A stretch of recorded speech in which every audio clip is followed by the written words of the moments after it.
మీ ఇల్లు కూడా పోయిందమ్మా?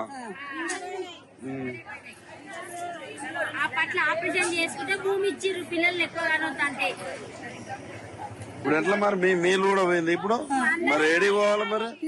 ఇప్పుడు ఎట్లా మరి మీ ఇల్లు పోయింది, మీరు ఎక్కడ బతకాలి? మీరు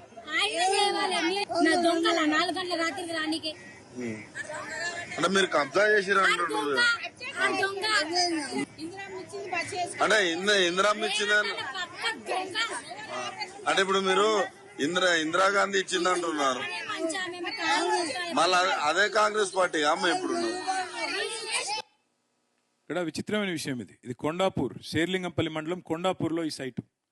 ఇక్కడ 1980లో ఇందిరాగాంధీ గారు ఇంకా అప్పటికి బతుకున్నారు, 84 దాకా. ఆ టైంలో కుటుంబ నియంత్రణ ఆపరేషన్లు చేయించుకుంటే వాళ్ళకి ప్రోత్సాహకం కింద ఆ రోజు పట్టాలు ఇచ్చారు, ఇందిరాగాంధీ ప్రభుత్వం ఇచ్చింది. దాని పేరు ఇందిరమ్మ కాలనీ అనుకుంటా కొండాపూర్లో. ఇవాళ ఆ ఇందిరమ్మ కాలనీలో ఇందిరమ్మ రాజ్యం అని చెప్పుకునే రేవంత్ రెడ్డి గారి ప్రభుత్వం వాళ్ళందరినీ ఎలగొట్టింది. అక్కడ ఎవరో బిల్డర్ కోసమో పెద్దవాడి కోసమో వాళ్ళందరినీ తరిమేసి ఇందిరాగాంధీ గారు ఇచ్చిన పట్టాలు రద్దు చేసి ఇవాళ వాళ్ళని మెడల్ బట్టి బయటికి నూకితే ఇది వాళ్ళ ఆక్రోశం.